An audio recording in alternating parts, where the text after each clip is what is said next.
Баршаңызға сәлем. Сіздерге бүгін өзімнің атылмайтын, мутный болмайтын қияр басу жолдарымен бөлісетін болам. Алдымен қиярларымызды бір талдап, 2-3 қайтара жуатын боламыз. Жақсылап, тап-таза ғып жуып шығамыз.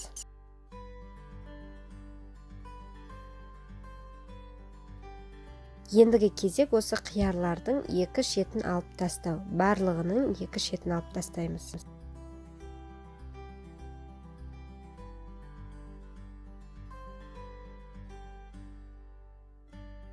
Енді осы қиярларымыздың үстіне салқын су құйып 1 сағатқа қалдыратын боламыз. Ол бізге, яғни қиярдың ішіндегі дәрі немесе басқа да қоспалар болатын болса, судың бетіне шығуына көмектеседі. Міне 1 сағат жеткілікті тұрды. Енді сіздермен керек заттармен бөлісейін. Қант, тұз, бұрыш, лавр жапырағы, аспирин, укроп, тәтті бұрыш, чеснок, ащы бұрыш және хрен тамыры немесе хрен шөбін қоссаңыз болады. Мен банканы алдымен стерилизовать етемін міндетті түрде.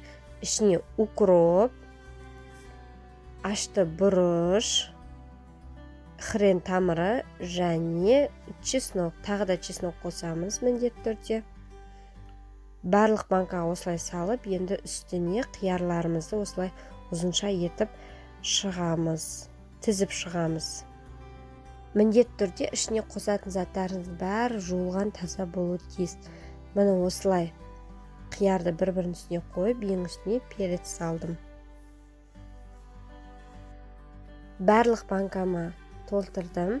Енді лавр жапырағы, яғни лавровый лист қосып шығамыз. Енді бұған бұрышты салып шығамыз.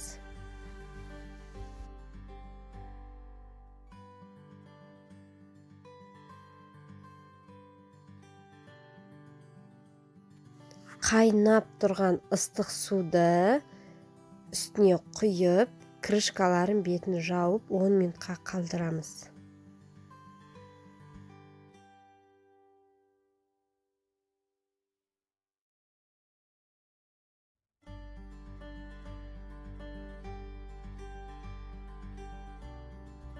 Енді ішіндегі суды төгіп, таза қайнап тұрған су бізде тұруы тиіс. Қазір сол суды қойып шығамыз. Ескі суды қайтадан қайнатпаймыз. Енді алдымен аспирин салып шығамыз. Мен 1 банкаға 2 аспириннан саламын.